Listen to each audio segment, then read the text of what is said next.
저는 오늘 저희들이 같이 읽은 말씀을 통해서 예수님의 경고 이런 제목으로 잠시 은혜를 나누도록 하겠습니다. 오늘 코로나 확진자가 1030명을 넘었었다 그래요. 1030명을 넘었었고 우리나라에 중국 우한에서 코로나 바이러스가 들어온 이래로 가장 많은 확진자가 나왔습니다. 그럼에도 불구하고 오늘 이렇게 홈커밍 데이를 통해서 우리 교회를 나오신 분들은 정말 하나님을 의지하고 하나님을 사랑하는 분들인 줄 믿습니다. 우리 성도님들은 물론이고요. 많은 사람들이 교회 가면 코로나 바이러스에 걸릴까 봐 전전긍긍하고 교회를 터부시하는 경향이 있는데, 이렇게 코로나 확진자가 사상 최대 수치로 나오고 있는 오늘 이렇게 교회 나와서 예배드리고 하나님 앞에 나왔다는 것은 정말 우리 하나님이 크게 기뻐하시고 우리 하나님 축복하실 줄 믿습니다. 또 임상 연구에 의하면 쌍방이 마스크를 끼고 있으면 95%의 사람들이 코로나 바이러스에 전염되지 않는다고 임상 결과가 나와 있습니다. 얼마 전에도 700명 되는 교회에서 3명의 확진자가 나와서 전수조사를 해보니까 그 3명 이외에는 한 사람도 전염된 사람이 없었다고 이야기를 했어요. 그러면서 그 방역 관계자가 이야기하기를 그 교회가 전원이 다 마스크를 끼고 예배를 드렸기 때문에 안전할 수 있었다, 그렇게 아주 모범 사례로 이야기하는 것을 들었어요. 물론 교회라고 해서 다 안전한 것은 아니죠.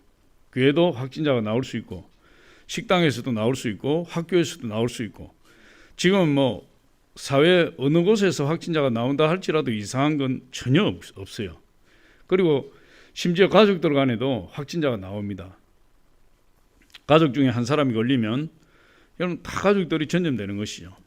그래서 저와 여러분이 기도하고 하나님에게 모든 걸 맡기고 이렇게 나가면 하나님 지켜주시고, 또 설사 우리가 어쩌다가 확진이 된다 할지라도, 확진 안 되면 좋겠지만 확진이 된다 할지라도 하나님이 역사하시면 아무 후유증 없이 그냥 감기 며칠 앓는 것처럼 깨끗하게 끝날 수 있는 것이에요.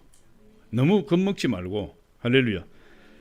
그래서 우리 하나님 앞에 기도하면 걸려도 하나님 깨끗하게 치료하실 것이니까 걱정할 것 없고, 또 하나님 지켜 보호해 주실 것이니까 걱정할 것 없고, 우리가 믿음만 제대로 지키고 나가면 하나님께서 우리의 모든 형편을 아시고 사정을 아시고 우리를 지켜 보호해 주십니다. 성경에 보니까 그렇게 이야기하잖아요. 아버지께로서 나신 자가 저를 지키심에 악한 자가 저를 만지지도 못하느니라. 우리 아버지께로서 나신 자가 누구십니까? 우리 예수 그리스도 아니에요. 우리 예수 그리스도께서 우리를 지키시면 악한 자, 악한 질병, 악한 사단, 악한 사람, 악한 세력 근처에도 오지 못하고 만지지도 못한다. 하나님 철저하게 보호해 주시는 거죠. 그래서 성령의 불담으로 우리를 지켜주시기 때문에 저와 여러분이 걱정하지 말고 하나님 앞에 기도해서 우리 가족들, 자녀들, 남편, 아내 다 하나님 코로나 바이러스로부터 지켜보호해 주시고 확진자 만나지 않게 해주시고 건강하게 이 질병의 어려운 가운데서도 승리할 수 있도록 도와주시옵소서. 그렇게 기도하면 하나님께서 그 기도를 들으실 줄 믿습니다. 오늘 이렇게 홈커밍 데이를 통해서 우리 교회를 나오신 여러분들 예수 이름으로 진심으로 사랑하고 환영합니다. 할렐루야. 저는 오늘 말씀을 통해서 예수님의 경고 이런 제목으로 잠시 은혜를 나누겠습니다. 여러분, 예수님께서는 세상 종말에 대해서 말씀하고 있습니다. 세상에 반드시 종말이 온다 이렇게 말씀하고 있고, 이 세상의 종말은 어떻게 임하느냐, 예수 그리스도께서 재림하실 때가 세상의 종말이다 이렇게 이야기를 해요. 그래서 예수님이 재림하시면 이 세상의 종말이 옵니다. 구약 성경에서부터 하나님의 말씀을 보면 하나님께서 많은 것을 예언하고 있습니다. 첫 번째로 구약에서는 이스라엘 백성들이 누구를 기다렸습니까? 메시아를 기다렸다 그랬어요. 메시아는 기름 부음 받은 자예요. 문자 그대로 해석하면. 근데 그 메시아가 기름 부음 받은 자고, 그 기름 부음 받은 자가 바로 그리스도예요. 그리스도는 예수님입니다. 그래서 그 구약의 메시아를 기다렸던 구약에 예언되었던 그 메시아가 2000년 전에 이 세상으로 오셨어요. 하나님의 아들 예수님 오셔서 그 예언이 성취가 되었죠. 그리고 예수님 오시고 십자가에 못 박혀 죽으시고 3일 만에 부활하셔서 하나님 보좌 우편으로 올라가신다고 예언하신 그 예언도 이루어졌고, 요엘서 선지자가 예언했던 마르치에 내가 남종과 여종에게 성령을 부어주시겠다, 성령을 부어주리라, 그 예언의 말씀도 예수님이 성천하시고 10일 만에 오순절날 마가의 다락방에 성령이 임함으로 그 예언도 이루어졌고, 이제 단지 하나 이루어지지 않는 것은 예수 그리스도께 다시 오신다. 할렐루야. 예수님 다시 오실 것이다. 예수님 다시 오신다는 말이 재림이죠. 그걸 이제 히브리어는 파루시아입니다. 예수님께서 헬라어로 파루시아인데 예수님께 다시 오실 것이다. 그 예언 하나 남겨놓고 성경에 기록된 예언은 다 이루어진 것입니다. 그러니까 예수님이 다시 오시는 그 날이 바로 세상의 종말이에요.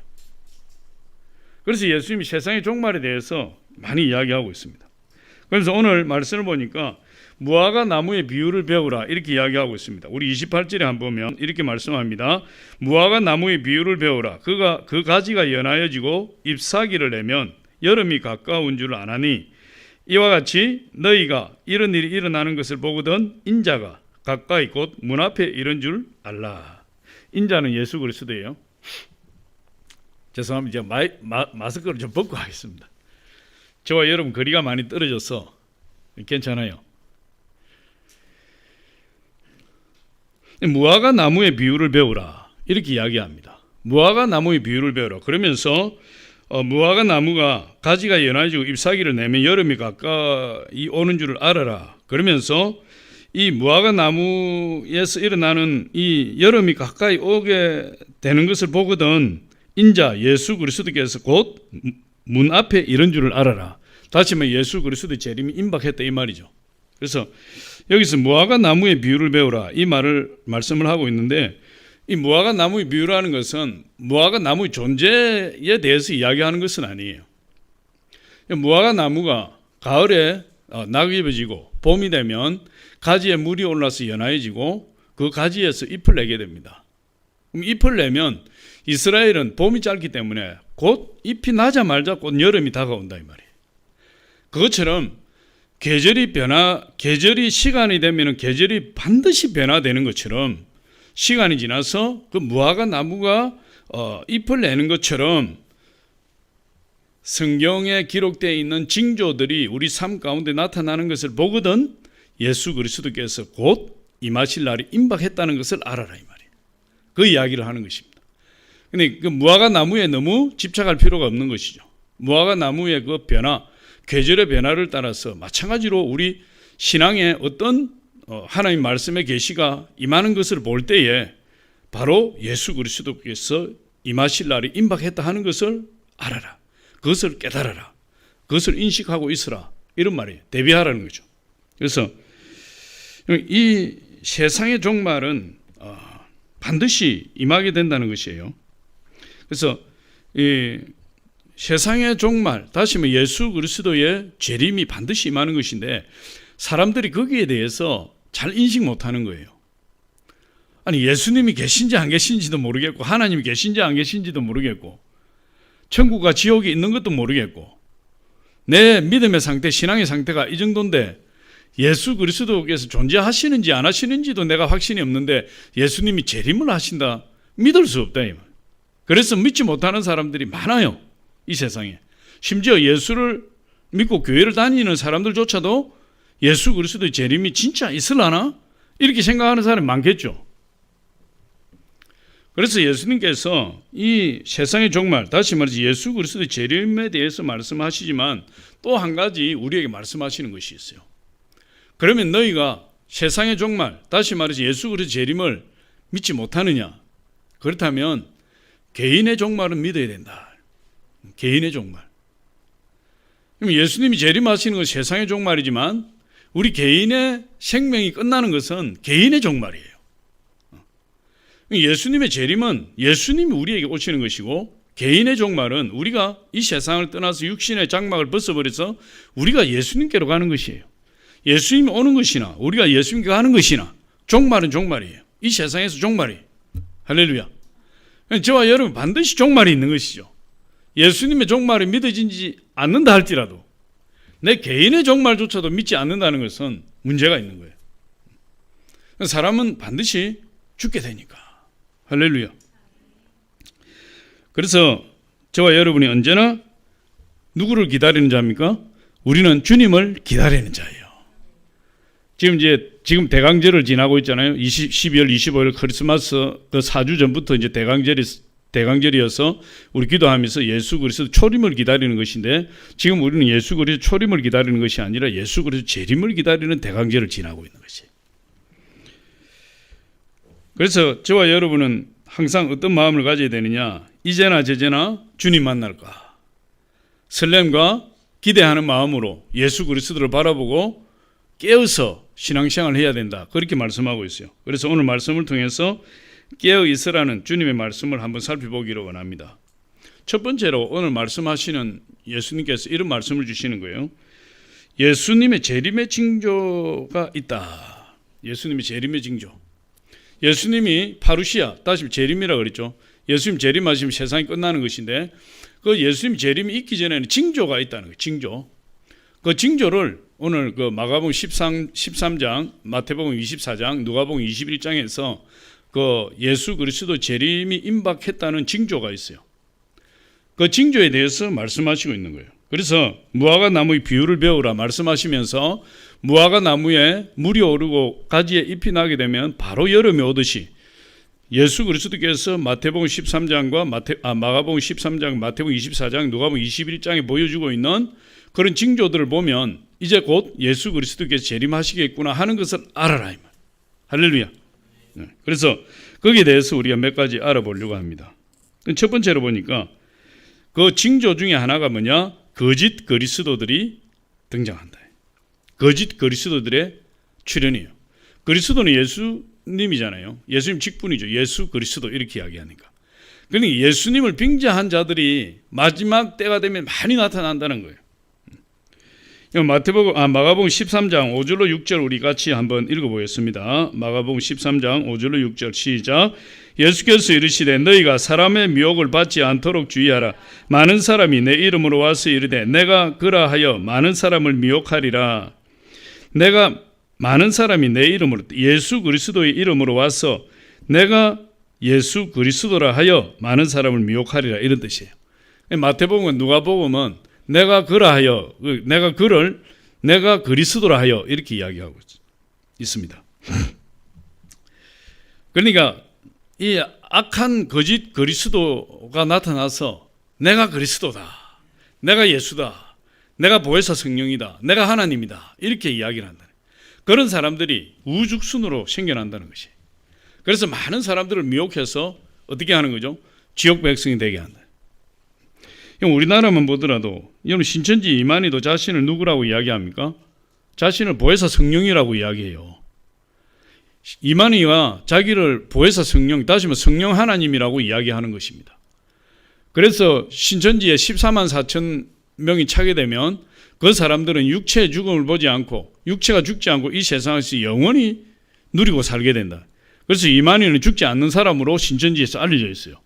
그런데 지금 이만희는 감옥에서 보석 신청을 하고 어떻게 휠체어에 앉아가지고 지금 죽을 날이 얼마 안 남았어요. 그 이만희가 안 죽는다고 이야기는 얼토당토 않는 이야기죠. 그렇게 해서 사람들을 미혹한다. 하나님의 교회 있잖아요. 하나님의 교회. 젊은 여성분 아래 위로 하얀 저고리 입고 다니면서 아이패드 가지고 다니면서 막 그걸 보여주면서 이렇게 전도하는 그 하나님의 교회. 그 하나님의 교회는 본래 안산홍이라는 사람이 자기가 스스로 하나님이라고 이야기하고 사람들을 미혹했어요. 근데 안산홍이 죽지 않는다고 했지만은 그 사람 제가 듣기로 국수 먹다가 목이 맥혀서 죽었는데 나이가 먹으면 국수 먹다가 막혀 죽는 거예요. 그렇게 죽었는데 하나님이라고 했던 사람이 죽고 나니까 그 부인 장길자가 안산홍이가 하나님이니까 자기는 하나님 부인이었다. 그런데 이제 하나님 죽었으니까 자기가 이제 어머니 하나님이다. 그래서 하나님의 교회가 어머니 하나님 교회가 된 거예요. 그럼에도 불구하고 수많은 사람들이 미혹되어서 하나님 교회에 들어가서 그 장길자를 하나님 어머니라고 모시고 숭배하고 살다가 결국 어떻게 됩니까? 영원한 지옥에 들어갈 수밖에 없는, 그렇게 사람을 미혹하고 있는 것이죠. 우리가 잘 알고 있는 이 전도관의 박태선이는 스스로 자기를 하나님이라고 그랬어요. 그래서 자기는 5,000살이 넘는 하나님이다. 아니 5,000살이 어떻게 살고 있어요? 하나님이니까 사는 거는 맞는 말인데 자기가 5,000년이 더 된 하나님이다.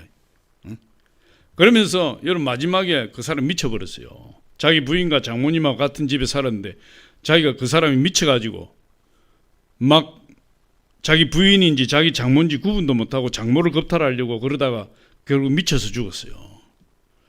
그렇게 하나님의 기적을 일으킨다고 수많은 사람을 미혹했던 그 박태선이가, 그 박태선을 통해서 나온 사람이 이 신천지요, 정거장명 유재열이요, 이만희요, 이런 사람 쭉 거기서 나온 거예요. 그리고 또 통일교, 우리가 잘 아는 통일교 문수명이 있잖아요. 이 사람 죽었지만 자신을 참 아버지요, 참 아버지로 자기를 재림주라고 이야기하고 있어요.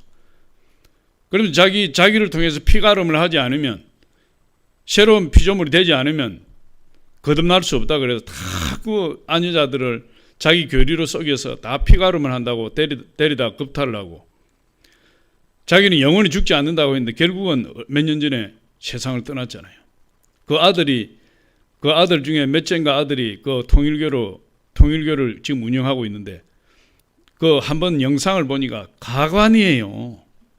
얼마나 가관이냐. 기관총을 앞에다가, 자기 책상 앞에 기관총을 놓고 거기에 앉아서 군복을 입고 설교를 한다니. 설교도 아니지만 미국에서 합동 결혼식을 하는데 수천 명의 합동 결혼식 신랑 신부들을 모아놓고 전부 기관총 메고 합동 결혼식을 해. 돌지 않고서야 어떻게 그런 일을 할 수 있냐 이 말이에요. 돌지 않고 머리가 마식하지 않고서야 어떻게 어처구니 없는 짓을 저지를 수 있냐 이 말이에요. 그럼에도 불구하고 수많은 사람들이 거기에 속아서 미혹되고 하나님을 떠나고 그들을 통해서 그들과 함께 지옥의 불구덩이로 들어가고 있는데, 여러분 이 마지막 때가 되면, 이 말치가 되면 거짓서와 거짓 선지자들이 수많이 일어나서 표적과 기적을 이렇게 할 수만 있으면 믿는 자들을 미혹한다 그랬어요.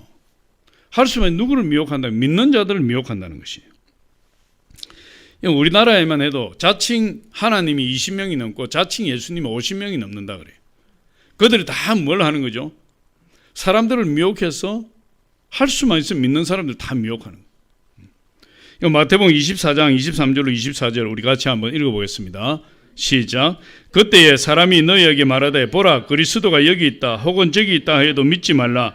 거짓 그리스도들과 거짓 선지자들이 일어나 큰 표적과 기사를 보여 할 수만 있으면 택하신 자들도 미혹하리라. 그런데 거짓 그리스도들과 거짓 선지자들이 뭘 일으킨다? 큰 표적과 기적을 일으킨다는 거예요. 그런데 요한계시록에 보면은 이 거짓 선지자들이 하늘에서 뭘 내립니까? 불을 내리는 기적을 일으켜요. 그런데 그걸 본 사람들은 전부 거기에 미혹되어서 다 끌려 들어가게 된다. 그래서 그들이 큰 표적과 기사를 보여 할 수만 있으면 누구를 미혹합니까? 예수 믿는 택하신 자들을 미혹해서 지옥 자식이 되게 만든다. 그게 목적이에요. 마귀의 목적은. 그래서 마지막 때는 이 적 그리스도와 거짓 그리스도와 거짓 선지자들이 많이 일어나게 된다. 그게 하나의 징조예요. 두 번째 징조는 어떤 거죠? 보니까 마지막 때에 난리와 전쟁의 소문이 넘치게 된다. 오늘 마가복음 13장 7절로 8절을 우리 같이 한번 읽어봅니다. 시작. 난리와 난리의 소문을 들을 때 두려워하지 말라. 이런 일이 있어야 돼. 아직 끝은 아니니라. 민족이 민족을, 나라가 나라를 대적하여 일어나고 곳곳에 지진이 있으며 기근이 있으리니 이는 재난의 시작이니라. 이 징조예요. 징조. 그 징조가 임했다는 것은 그 예수의 재림이 임박했다기보다도 예수의 재림이 이미 시작되고 있다는 것을 보여주는 것이에요. 이 20세기, 19세기, 20세기에 들어와서 전쟁이 온통 일어나지 않을 때가 없어요. 전쟁학자들의 이야기를 들어보면 전쟁이 일어나지 않은 날이 하루도 없다고 이야기를 하고 있어요. 그 정도로 전쟁이 심하게 일어나고 있어요. 여러분 마지막 때가 될수록 사람들이 무정해지고 사나워지고 원통함을 풀지 않는다. 말세에 사람들이 문명이 발달할수록 사람들이 인간성을 잃어버리고 점점 사나워지고 그리고 무정해지고 원한을 품는다 이렇게 이야기하고 있어요. 그럼 디모데후서 3장 1절 이하에 말세의 사람들의 그 어떤 모습을 다 기록하고 있잖아요. 거기에 보면 이 세 가지도 들어있어요. 사람들이 무정해지고 사나워지고 원통함을 원한을 품고 풀지 않고, 물론 거기에 돈을 사랑하고 자신을 사랑하고 부모를 원망하고 부모를 사랑하지 아니하고 많은 그런 이 말세를 당한 사람들의 그런 모습이 다 거기에 나와 있어요. 지금 우리가 사실 성경을 통해서 그렇게 보고 있지만 우리가 여러분 옛날을 생각하고 지금을 생각해 보면 사람들이 많이 변했어요.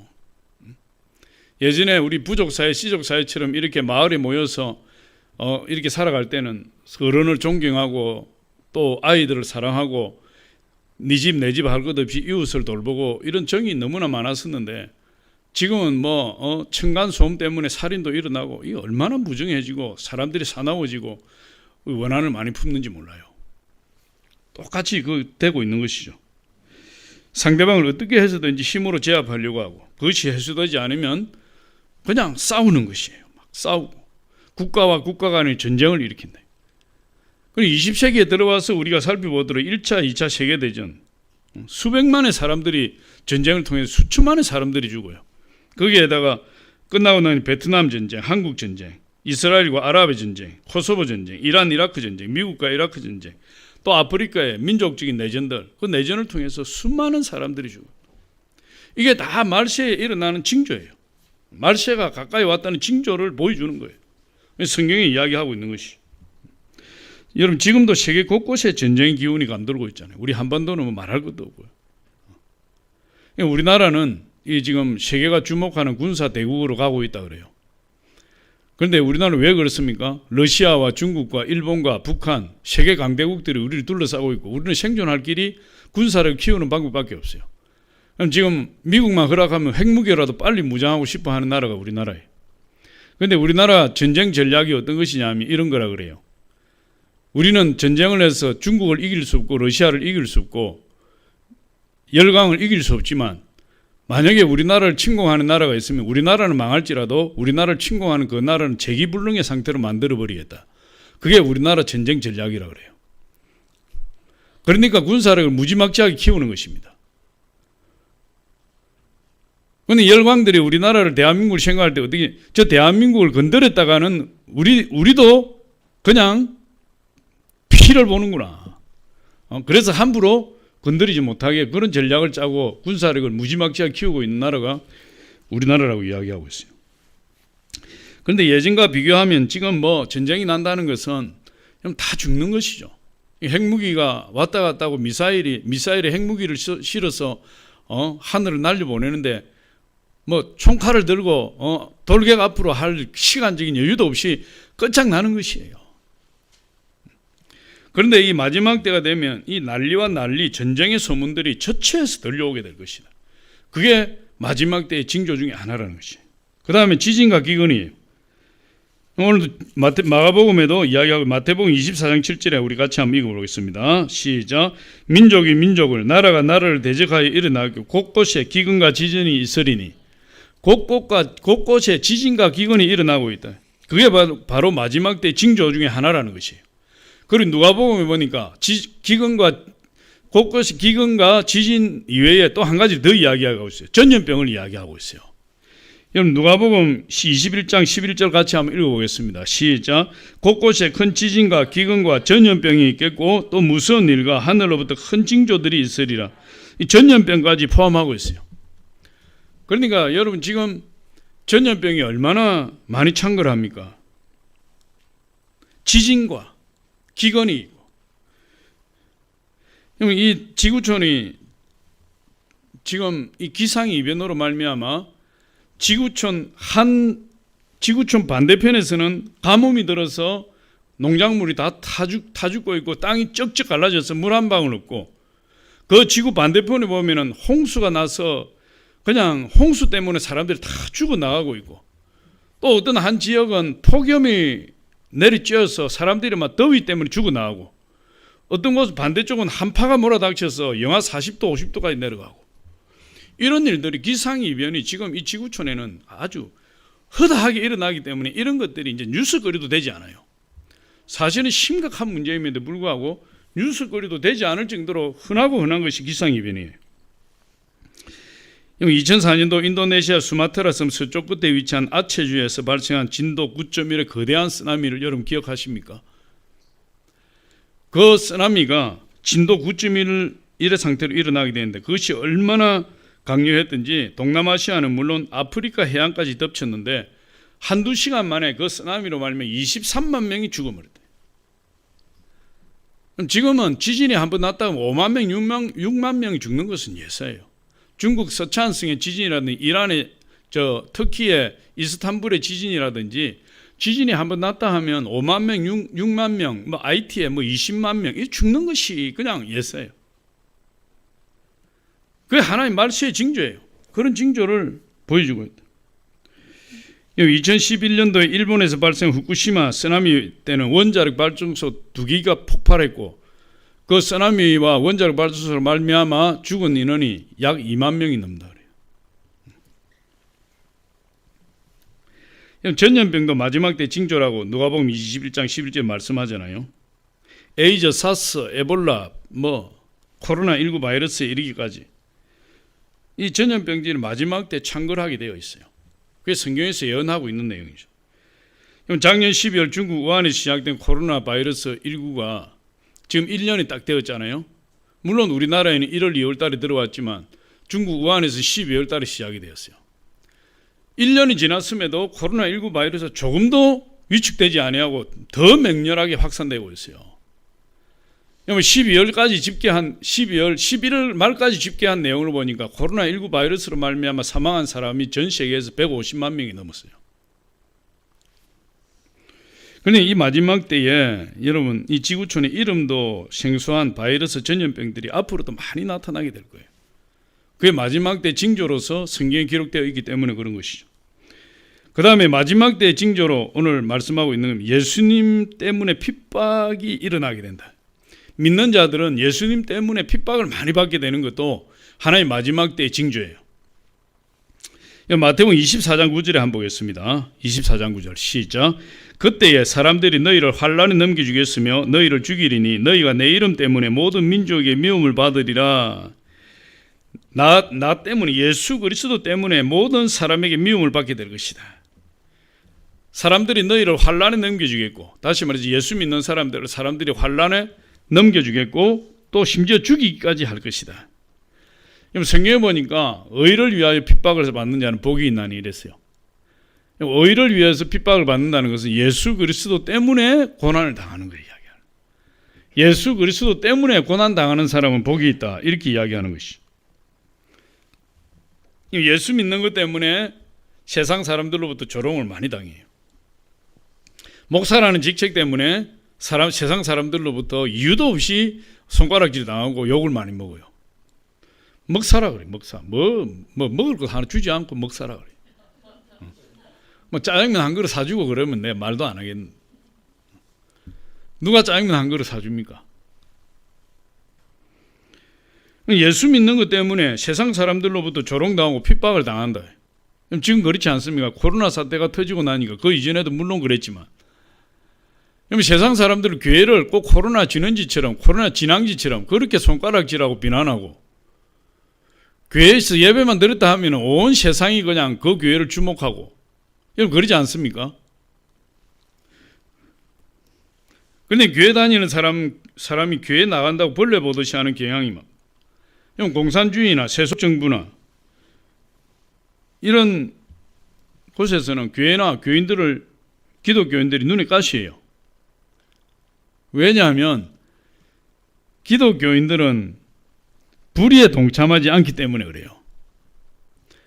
이 나라가 동성애를 합법화시키기 위해서 낙태를 합법화시키기 위해서 얼마나 애를 쓰고 노력하고 그렇게 노동자 한 사람의 인권을 돌보면서 북한에 수없이 많이 죽어가는 북한 동포들을 향해서 인권에 대해서 한마디도 하지 못하는 것이 이 나라 이 정부 아니에요?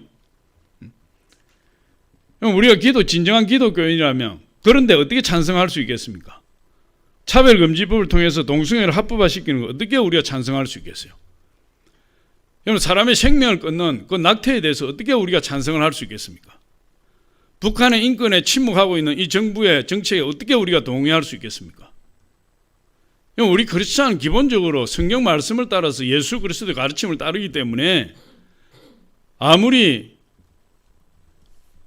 정부가 그리고 사회가 그런 것들을 요구한다 할지라도 우리는 거기에 따라갈 수 없는 것이에요.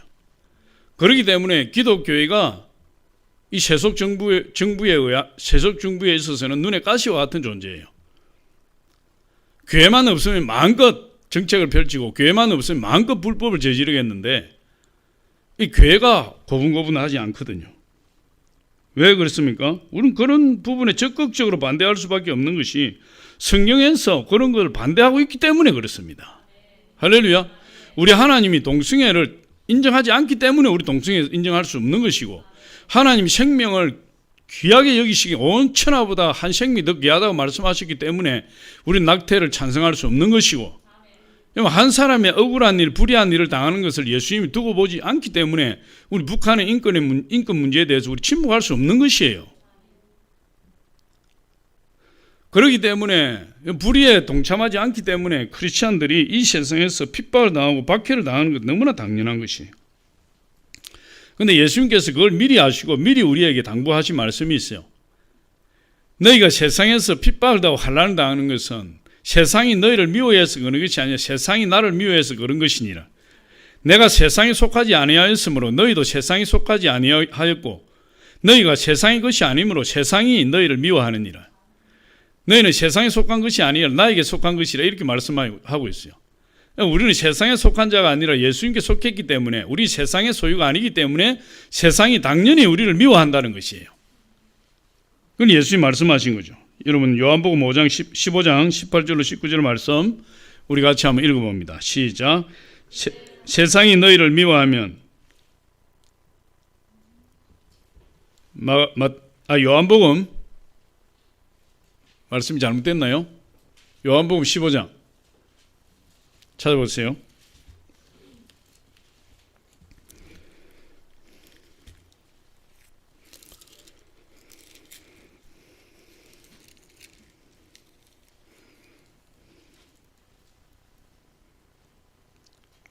맞는데?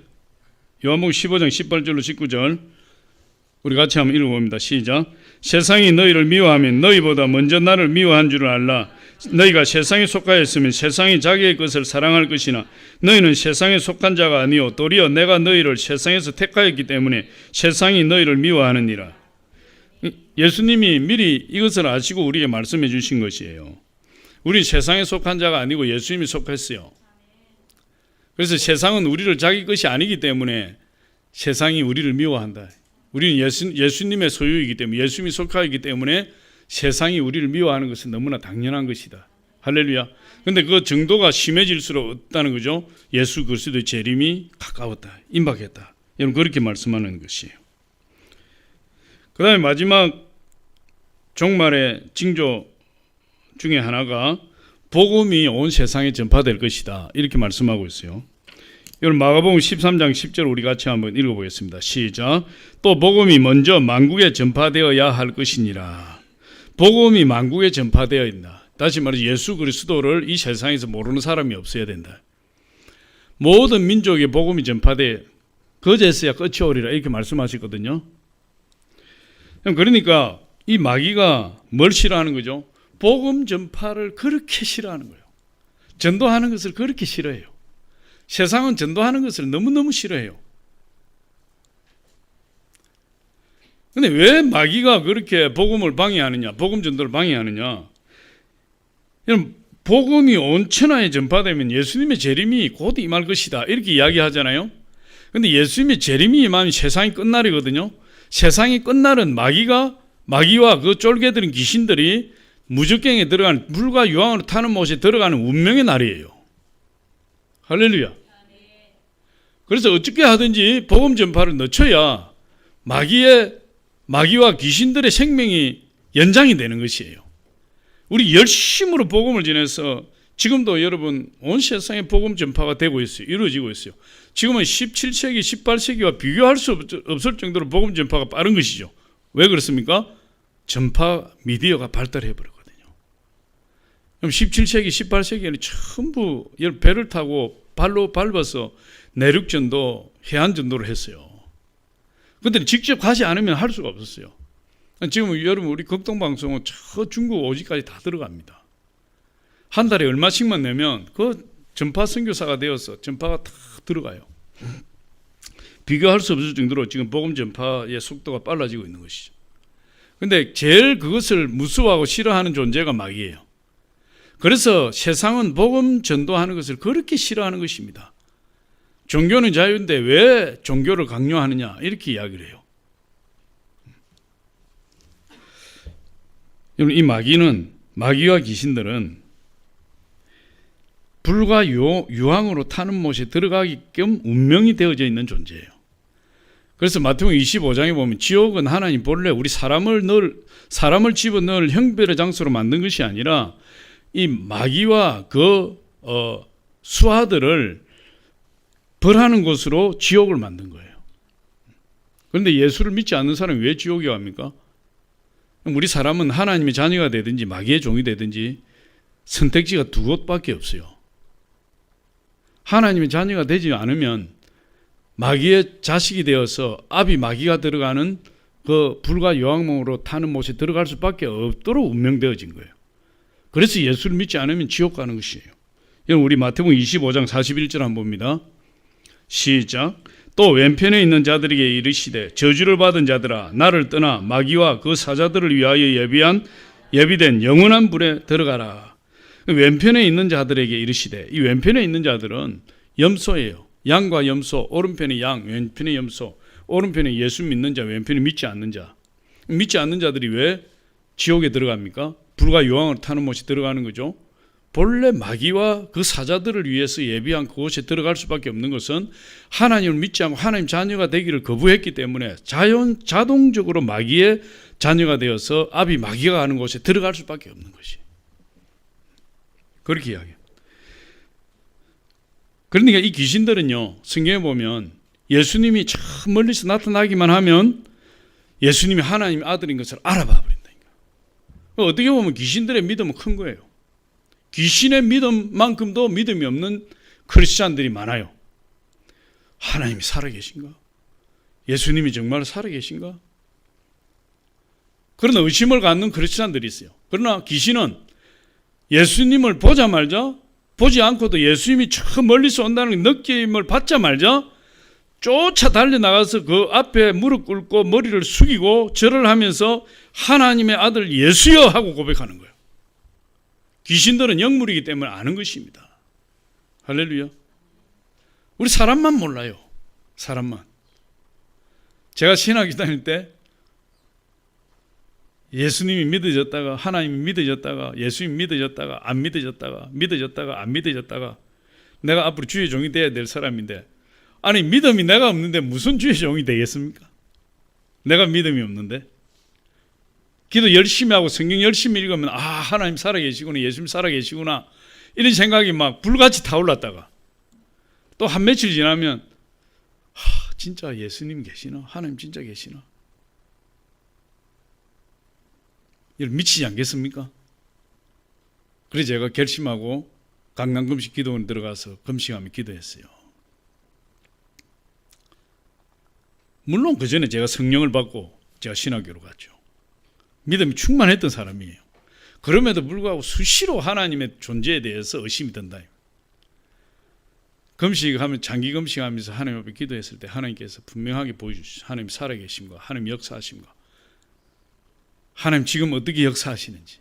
그때 제가 하나님 앞에 고백했어요. 하나님, 제 믿음이 이제 땅끝까지 꺼진다 할지라도 하나님의 살아계심과 예수 그리스도의 살아계심을 의심하지 않겠습니다. 그때 이후로 제가 의심하는 걸 버렸어요.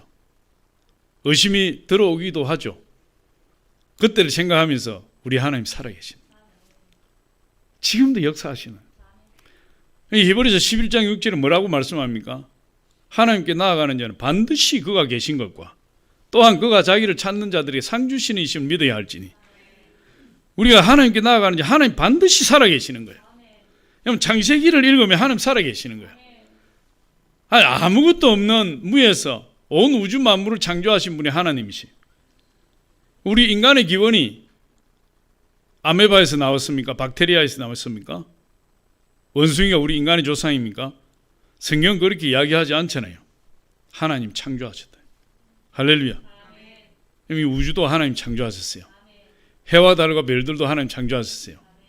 식물과 동물과 땅에 기는 모든 곤충들 하나님 다 창조하셨어요. 공중에 나는 새들도 하나님 창조하실 거예요. 바다에 있는 큰 물고기, 작은 물고기 다 하나님 창조하셨어요. 모든 존재를 하나님 다 창조하신 거예요. 할렐루야. 하나님 살아계신 거예요. 이 마귀가 예수님만 나타나면 예수님 앞에 무릎 꿇고 우리를 멸하려 왔나이까? 아직 우리 때가 이르지 아니하였나이다. 이렇게 고백을 해요. 그러면서 우리를 저 무지경에 들어가지 말게 하옵소서. 다시 말해 아직 우리 때가 이르지 아니하였나이다. 이 말은 예수님의 재림의 때가 아니지 않습니까? 왜? 예수님의 재림의 때가 되면 자기들은 지옥 가야 되니까. 불과 요항으로 타는 못이 들어가야 되니까. 마태복음 8장 28절로 29절 한번 봅니다. 시작. 또 예수께서 건너편 가다라 지방에 가심에 귀신 들린 자 둘이 무덤 사이에서 나와 예수를 만나니 그들이 몹시 사나워 아무도 그 길로 지나갈 수 없을 지경이더라. 이에 그들이 소리질러 이르되 하나님의 아들이여 우리가 당신과 무슨 상관이 있나이까? 때가 이르기 전에 우리를 괴롭게 하려고 여기 오셨나이까? 누가복음 마가복음 보면요, 이 귀신들이 예수님께 무릎 꿇고 엎드려 이렇게 이야기하고 있어요. 그냥 예수 앞에 무릎 꿇어요. 예수 앞에. 예수 이름에 무릎 꿇지 않는 존재는 이 세상에 아무도 없어요. 예수님이 십자가에서 피 흘리고 몸찌고 죽으시고 난 이후에 하나님이 그 이름을 세상 모든 이름 위에 뛰어나게 하셔 예수 무릎에 다 예수 앞에 다 무릎 꿇게 하시고 하나님이 예수님 그렇게 높이셨거든요. 그러니까 다 무릎 꿇어요. 귀신도 무릎 꿇어요. 마귀도 무릎 꿇어요. 모든 존재가 다 무릎 꿇어요. 그러면서 이 귀신들이 뭐라고 하냐면 우리 때가 아직 이르지 않았다. 다시 말해서 예수님 재림할 때가 이르지 않았는데 왜 우리를 멸하려 오셨습니까? 우리를 좀 내버려 두세요. 그렇게 이야기하는. 그러니까 이때는 예수님의 재림의 때예요. 세상이 복음을 전하지 못하고 마귀가 복음을 방해하는 것은 뭐예요? 마귀의 때가 짧아지기 때문에 그래요. 그래서 세상은 복음 전하는 것을 그렇게 방해하고 싫어한다. 앞으로 전도 많이 하시기 바랍니다. 전도보다도 더 큰 상급이 없어요. 우리 하나님 그렇게 역사하세요. 그래서 이 마지막 때가 가까이 왔다는 징조로서 5가지 이야기하고 있어요. 그 다음에 첫 번째가 예수님이 종말의 징조에 대해서 말씀하셨고, 두 번째로 오늘 보니까 깨어있으라 하고 예수님 말씀하셨어요. 깨어있으라. 오늘 본문 말씀에 우리가 깨어있으라 4번 읽었어요. 이 짧은 본문에서 깨어있으라는 말이 4번이나 나와요. 그런데 예수님이 강조하실 때, 성경에 강조하실 때는 반복하는 경향이 있어요. 그런데 여기서는 4번이나 반복하고 있어요. 깨어있으라, 깨어있으라, 깨어있으라, 깨어있으라. 깨어있는 것이 얼마나 중요한지 모른다 이 말이죠. 오늘 마가복음 13장 33절에 보니까 주의하라 깨어있으라 이렇게 말씀하고요. 34절 하반절에 보니까 문지기에게 깨어있으라 명함과 같으니 말씀하고, 35절에도 그러므로 깨어있으라 이렇게 말씀하고, 37절에도 깨어있으라 이렇게 말씀하고 있어요. 4번이나 깨어있으라 이야기하고, 깨어있으라는 말은 어떤 말이 잠들지 마라, 잠자지 말라 이런 말이잖아요. 왜 깨어있으라고 이야기를 할까요? 깨어있어야, 예를 들어서 집 안에서 깨어있어야 도둑이 오면은 알아차릴 수 있잖아요. 예수님이 재림하시는데 그 재림의 때를 모르기 때문에 깨어있어야 돼요. 그 재림의 때를 모르기 때문에. 예수님이 밤중에 오신다는 걸 알면은 어떻게 하겠어요? 그 밤중에 깨어있으면 되잖아요. 새벽 2시에 오신다는 걸 우리가 알고 있으면 새벽 2시에 깨어있으면 되잖아요. 그런데 예수님이 초저녁에 오실지 새벽 2시에 오실지 새벽 5시에 오실지 도무지 알 수가 없어요. 그럼 온 밤을 온전히 깨어 있어야 돼요. 그래서 깨어 있으라는 거예요. 깨어 있는 것이 중요한 것이죠. 저는 새벽 예배를 하죠. 매일 새벽 예배를 인도하잖아요. 그래서 새벽 4시에 알람을 맞춰놔요. 새벽 4시 알람 맞춰 놓는데 저는 새벽 4시에만 깨면 돼요. 다른 시간에 잠을 자고 새벽 4시에 일어나면 되죠. 근데 시간을 아는데도 불구하고 저는 시간을 놓칠 때가 많아요. 눈 떠보면 4시 40분이에요. 오늘도 제가 아래 위 양복을 따로 입었거든요. 급하게 나오다 보니까 뭐 양복이 달라졌어요. 여러분 보셨어요? 제가 한번 보여드릴까요?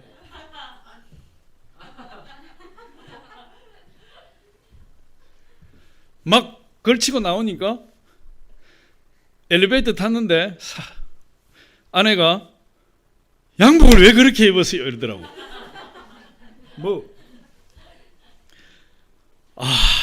어떻게 하지? 세련된 사람 아래 위에 짝재기로 입어. 그냥 가자고. 왔어요.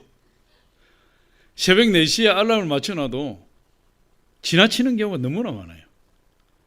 그럼 새벽에 지나치면 여기에 제가 살 때는 2분 만에 쫓아와요. 아무것도 안 하고 2분 만에 도착할 수 있어요. 그런데 제가 고산동으로 이사를 가니까 아무리 빨라도 10분이 걸려요.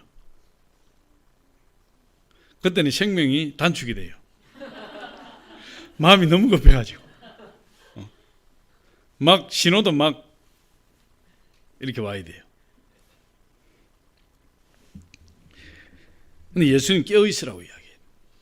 깨어있어야 돼요. 할렐루야. 예수님이 오시는 시간을 놓쳐버리면 안 된다는 거예요. 시간을 모르기 때문에 저와 여러분 깨어있어야 돼요. 그래서 예수님이 도둑처럼 홀련히 오신다. 예수님 오실 때 홀련하게 오신다. 마가복음 13장 35절 우리 같이 한번 읽어보겠습니다. 시작. 그러므로 깨어있으라. 마가복음 13장 35절 오늘 본문 말씀 우리 같이 한번 읽습니다. 시작. 그러므로 깨어있으라. 집주인이 언제 올는지 혹 저물 때일는지 밤중에일는지 다굴 때일는지 새벽일는지 너희가 알지 못하며. 왜 깨어있어야 되니? 예수님 언제 오실지 알지 못하기 때문에 깨어있어야 돼요. 항상 깨어있어야 돼요. 할렐루야. 여기서 깨어있다는 말은 무슨 뜻이겠습니까? 우리가 하나님을 잘 섬기고 있어야 된다. 그리고 하나님 맡겨주신 사명을 잘 감당하고 있어야 된다. 게으르지 말아야 된다. 잠자지 말아야 된다. 마귀를 대적하고 예수님 오실 날을 바라보며 믿음으로 기다리고 있어야 된다. 그런 것이에요. 그러니까 우리 재림에 예수님이 오실 종말의 날을 우리가 예측할 수 없기 때문에 항상 우리가 깨어서 긴장하고 준비하고 있어야 된다는 거예요. 그게 우리 마지막 때를 살아가는 크리스찬들의 신앙 자세라 이 말이에요. 그렇게 말씀하는 거죠. 그래서 항상 준비해라. 그럼에도 불구하고 사람들이 긴장하지 않고 살아간다. 아니 저 하늘은 옛날부터 있었고 이 땅도 옛날부터 있는 땅인데 어떻게 이 종말에 온단 말인가? 나는 도저히 그걸 믿을 수가 없어. 종말이 온다고 이야기를 하면 성경의 종말에 대해서 이야기하고 있습니다. 깨어 있어야 됩니다. 자지 말아야 됩니다. 긴장해야 됩니다. 하나님 주신 사명을 잘 감당하면서 우리 자신을 지키고 거룩한 예복을 입어야 됩니다. 이렇게 이야기하면 사람들이 돌았다고 이야기한다 이 말이에요. 돌았다고. 저 사람 왜 돌았? 하늘이 청명하고 이렇게 아름다운 세상이 어떻게 망한단 말인가?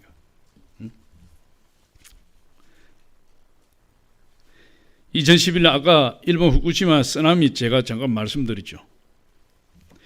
이 2011년 3월 11일 일본에 쓰나미 일어났을 때 미야기현 나토리시의 유리아게라는 마을, 유리아게, 이 마을의 주민이 5,600명인데 그 가운데 700명이 죽었어요. 제일 많이 피해가 일어났던 그 마을이 유리아게라는 마을이에요. NHK에서 방송에서 조사를 했어요. 왜 유독 이 지역에 이렇게 피해가 많았는가? 조사를 했어요. 결론이 나왔어요. 두 가지 이유 때문에 그렇게 피해를 많이 입었다. 첫 번째가 이 지진이 나고 전봇대가 무너지고 집에 있는 가구들이 쏟아지고 땅이 솟아오르고 그렇게 하는 가운데서도 이 마을 주민들이 처음 10분 동안에는 태연했다는 거예요. 태연하고 사람들이 심지어 삼삼오오 모여서 일상처럼 대화를 하고 이렇게 지냈다는 거예요. 뭐냐면 별일 아니라는 거예요. 지금 쓰나미가 온다고 지금 이야기를 하고 있고 그 징조들이 지금 땅이 막 솟아오르며 전봇대가 쓰러지고 가구들이 쏟아지는 가운데서도 별일이 있겠어? 이런 거예요. 왜? 지금까지 수없이 많은 크고 작은 지진들을 겪었기 때문에 이러다가 말겠지. 별일이 있겠어? 괜찮겠지. 그런 마음을 가지고 있다가 화를 당했다는 거예요. 하도 많은 그런 일들을 당하게 되면 주변에 위기나 위험이 닥쳐오는데도 자기에게는 그러한 일이 일어날 것이라는 것을 인정하지 않는다는 거예요. 여러 번 반복되는 어려움과 위기를 경험하게 되면 의식적으로 또 그런 일이 일어나고 있구나 그러면서 별일 아닌 것으로 생각한다는 거예요. 그런 심리를 이 재해 심리학에서는 정상화 편견이라고 이야기를 해요. 정상화 편견. 그러니까 설마 나에게 이런 일이 일어나겠느냐?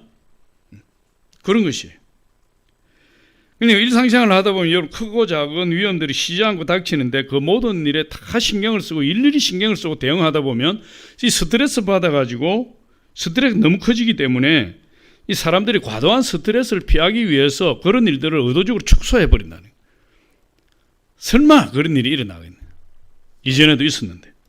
그렇게 생각하며 무시하고 아무렇지도 않게 생각하고 살아간다는 거예요. 그러다가 정작 심각한 위험이나 위기가 닥칠 때에는 그걸 감당할 길이 없다는 거예요. 이게. 이 유리하게 마을 사람들이 너무나 그런 일을 자주 당했기 때문에 쓰나미가 자기 자신들을 덮칠 때까지도 별일이 있겠어 하고 생각했다. 정상화 편견에 사로잡혀 있다. 그게 첫 번째 원인이에요. 두 번째로는 다수 동조화 현상이라는 거예요. 이 재난 심리학에서. 그러니까 이게 어떻게 보면 하나의 군중 심리 같은 거예요. 이 당초에 이 유리하게 마을에 이 재난이 왔을 때 지정된 대피 장소가 있어요. 첫 번째 마을 회관, 그다음 중학교, 그다음에 초등학교 이런 식으로 이제 정해져 있어요. 근데 이제 쓰나미가 온다는 이제 방송을 들었어요. 사람들이 처음에는 10분 동안 신경 쓰지도 않다가 점점 심각해지니까 방송이 계속 나오니까 마을 회관에 많이 모였어요. 그런데 지금 이 쓰나미 이 사태를 맞이해서 마을 회관은 그 재난을 이길 수 있는 그런 곳이 아니에요. 중학교로 옮겨야 돼요. 그래서 방송에서 계속 이 마을 회관을 떠나 중학교로 가야 됩니다. 그런데 사람들이 마을 회관에 모여 있으니까 중학교로 갈 생각을 안 하는 거예요. 사람들이 많이 모여 있는데 설마 무슨 일이 있겠냐는 거죠. 여기에. 그런데 이제 점점 심각해지는 것입니다. 그래서 빨리 중학교로 대피해야 됩니다 했을 때 몇몇 사람들이 움직이니까 그때서 비로소 사람들이 움직이기 시작하는데 그 마을 회관에서 중학교까지 가는데 거리가 좀 있어서 차로 움직여요. 사람들이. 근데 차로 움직이는데 차가 줄을 서서 쭉 가는데 이 정체가 돼요. 정체 현상이 일어났어요. 근데 지금 시시각각 다가오는 위협은 너무나 급박하게 다가오는데 이 사람들은 다수 동조화 현상이 일어나서 누구 하나 그 차를 버리고 도망갈 생각을 하지 않고 질서를 지키느라고 운전대를 붙들고 차 안에서 나오지도 않고 지금 뒤에서는 위험이 닥쳐오고 있는데도 불구하고 그 자리를 지켰다는 거예요. 그리고 얼마 지나지 않아서 쓰나미가 유리하게 마을 전체를 다 덮어버렸어요. 근데 놀랍게도 마을 해관에서 중학교로 가는 그 길목에 정체가 되어 있던 그 차량을 통해서 피해가 가장 컸다는 거예요. 거기에. 그래서 질서의식이, 일본의 질서의식이 대단한 것이 아니라 이 다수 동조화가 무서운 것이다. 결과가 너무나 참혹한 거예요. 그러니까 이게 뭐냐 이런 것이죠. 많은 사람들이 선택하고 있는 거기에 안전하다는 거예요. 다수가 행하는 그 일이 안전하다는 거예요. 그건 지금 예수님이 재림이 임박했다고 이야기를 해도 세상 사람들은 전혀 거기에 신경 쓰지 않는 거죠. 무슨 종말이야. 설마 그런 일이 일어나겠어? 정상화 편견. 무슨 일이야? 사람들이 다 이렇게 잘 살고 있는데 다수 동조화 현상. 이것 때문에 유리학의 마을에 5,600명 중에 700명의 희생자가 나왔다. 반면에 이 이와테현이라는 이 중학교 학생들이 있는데 그들은 교사들이 평소에 이렇게 가르쳤대요. 지진이 나거나 재난이 나면 빨리 도망가라. 지시를 기다릴 것 없이 빨리 도망가도록 해라. 그런데 쓰나미가 방송이 딱 되니까 그 중학생들이 누구나 할 것 없이 다 도망가는데 도망가는 거 보고 옆에 있던 초등학생들도 같이 도망갔고 초등학생 도망가는 걸 보고 그 마을 주민들이 같이 도망을 다 가버렸어요. 다 살았어요. 그 이와테현의 초중학교 생존율이 98%가 넘다. 우리 주님께서 곧 오실 것이라 이렇게 이야기를 해요. 그래도 사람들은 자신들과 무관하다고 생각해요. 설마 그런 일이 있겠느냐고 이야기를 해요. 세상의 모든 사람이 다 잘 살고 있는데 유별나게 살아갈 필요가 있느냐? 그러면서 그들과 같이 일상을 보내고 그들과 같이 그들 속에서 평안을 누리고 안심하며 살아가는 것이 예수님이 재림이 가까웠다.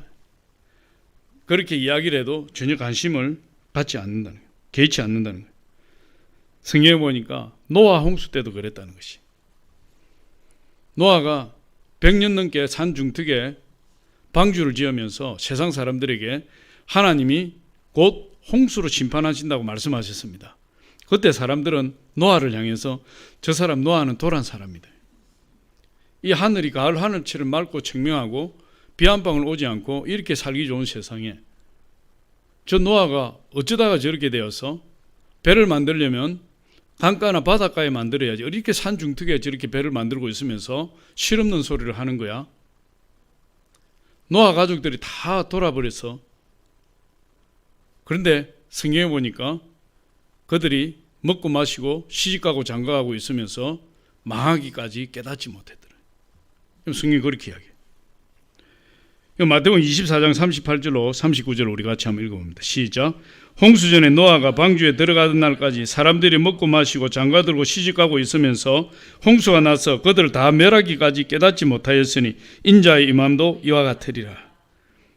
그렇기 때문에 우리는 깨어 있어야 된다. 할렐루야. 마지막 세 번째로는요, 개인의 종말이 있다는 거예요. 개인의 종말. 예수님의 재림은 세상 끝날에 있을 일이고 예수님의 재림의 모습은 그 위험이 대단하게 나타나고 있어요. 그럼 데살로니가 4장 16절 예수님이 재림하는 모습 같이 한번 보겠습니다. 같이 읽어봅니다. 시작. 주께서 호령과 천사장의 소리와 하나님의 나팔 소리로 친히 하늘로부터 강림하시리니. 마태복음 24장 30절로 31절도 같이 한번 읽어보겠습니다. 시작. 그때에 인자의 징조가 하늘에서 보이겠고 그때에 땅의 모든 족속들이 통곡하며 그들이 인자가 구름을 타고 능력과 큰 영광으로 오는 것을 보리라. 그가 큰 나팔 소리와 함께 천사들을 보내리니 그들이 그의 택하신 자들을 하늘 이 끝에서 저 끝까지 사방에서 모으리라. 이 마지막 예수님이 임하실 때 그 모습이에요. 세상 사람들은 영적인 눈이 가려져서 하나님이 말씀을 하셔도 전혀 그 말씀을 믿지 못한다는 거죠. 그런데 하나님이 믿지 못하는 자들을 위해서 하나님 또 한 가지 장치를 주셨는데 그것이 뭐냐 하면 우리 개인이 죽는다는 거예요.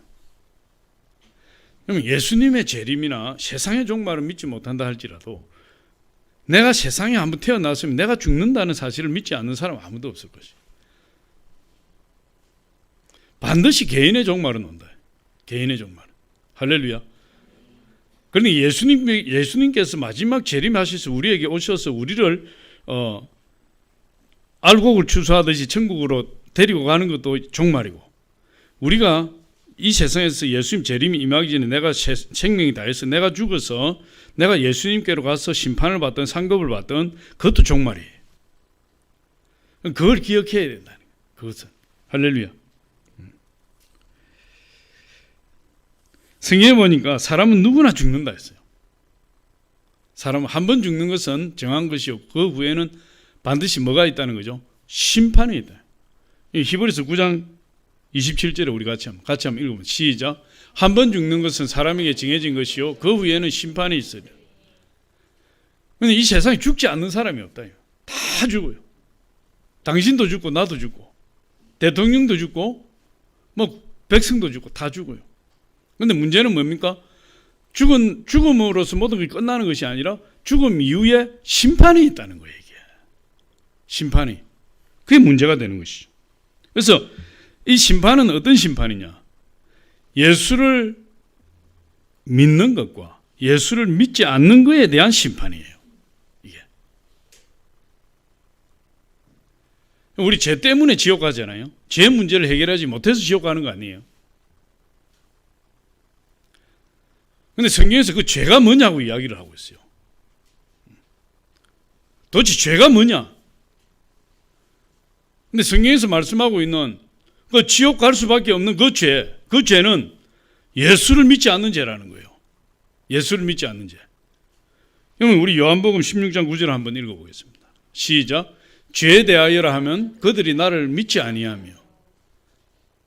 그럼 지옥 갈 수밖에 없는 죄는요, 예수를 믿지 않는 죄예요. 살인자, 흉악자, 강도, 간음자, 그런 것도 죄죠. 그러나 윤리 도덕적인 죄는 우리가 회개하면 하나님 용서해 주신다.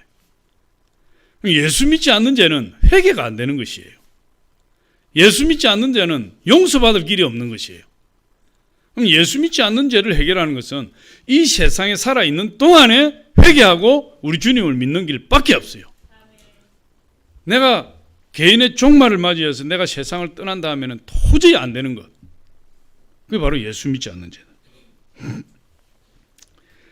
프랑스의 철학자, 시인이자 철학자인 18세기에 볼테르라는 사람, 여러분 이 불신자로서 유명한 사람이에요. 교회를 대적하고 하나님을 대적하기로 유명한 사람이에요. 그가 살아생전에 그렇게 이야기했죠. 기독교회가 500년 넘게 존속했지만 내가 앞으로 50년 안에 기독교를 없애버릴 것이다. 그리고 100년 안에 성경은 사라질 것이다. 그렇게 장담을 했어요. 교만한 거죠. 그러던 어느 날 그가 갑자기 병이 들었어요. 1778년 5월 11일. 그리고 병든 지 20일 만에 세상을 떠나요. 그 투병하는 가운데서 병원에 있는 동안에 그 담당 의사가 그 볼테르의 모든 행동을 보고 기록했어요. 그 내용을 일부분 보면 이렇게 이야기합니다. 이 볼테르가 20일 동안에 점점 위독해지고 때때로 의식을 잃고 의식을 찾고 하는 그런 과정에서 의식이 돌아올 때마다 의사를 저주하고 저주를 퍼붓기 시작합니다. 그러면서 자기가 세상에서 그렇게 많은 명성을 가지고 있었는데 이것이 자기가 병들고 죽음에 이르니까 아무짝에도 쓸모없다는 것에 대해서 엄청나게 불평하기 시작했다 그랬어요.